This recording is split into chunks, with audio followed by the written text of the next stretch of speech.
सुबह का समय था और आकाश में सूरज की लालिमा फैल चुकी थी। हिमालय की चोटियों पर बर्फ की चादर बिछी हुई थी जो सूरज की किरणों से सोने की तरह चमक रही थी। एक छोटे से गांव के पास एक प्राचीन शिव मंदिर था जिसकी घंटियां वातावरण में एक दिव्य संगीत भर रही थी। मंदिर के चारों ओर की वादियां हरे भरे पेड़ों से ढकी हुई थीं और ओस की बूंदें पत्तियों पर मोती की तरह चमक रही थीं। मंदिर के अंदर भक्त शिवलिंग पर जल चढ़ा रहे थे। धूप और चंदन की सुगंध पूरे मंदिर में फैल गई थी। भक्त भक्ति के गीत गा रहे थे। उनकी आंखों में शिव के प्रति गहरी श्रद्धा थी। हे महादेव, हमारी प्रार्थना सुने, एक भक्त ने कहा। उसकी आवाज में भक्ति की गहराई स्पष्ट थी। मंदिर के एक कोने में एक युवा साधु ध्यान में लीन।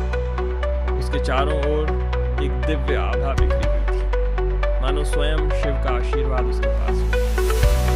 मंदिर के बाहर पक्षी चहचहा रहे थे और पेड़ों पर हल्की हवा चल रही थी। साधु की सांसें गहरी थी और उसके चेहरे पर शांति और संतोष का भाव था। ध्यान की गहराई में साधु ने शिव को अपने साथ लिया। शिव की आंखों में करुणा और प्रेम का सागर। तुम्हारी भक्ति ने मुझे यहाँ बुलाया है। उनकी आवाज में एक अद्वितीय मिठास थी।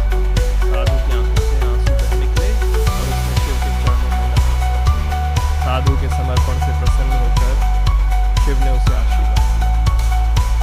तुम्हारी भक्ति सच्ची है, इसलिए तुम्हें ज्ञान की प्राप्ति होगी। शिव ने कहा।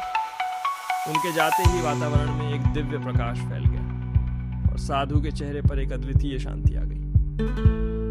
जब साधु ने अपनी आंखें खोली तो सूरज पूरी तरह से निकल आया था। मंदिर के बाहर गांव के लोग अपने दैनिक कार्यों में व्यस्त हो गए थे। ओस की बूंदें अब गायब हो चुकी थीं और चारों ओर जीवन की चहल पहल थी। साधु ने शिव के आशीर्वाद को महसूस किया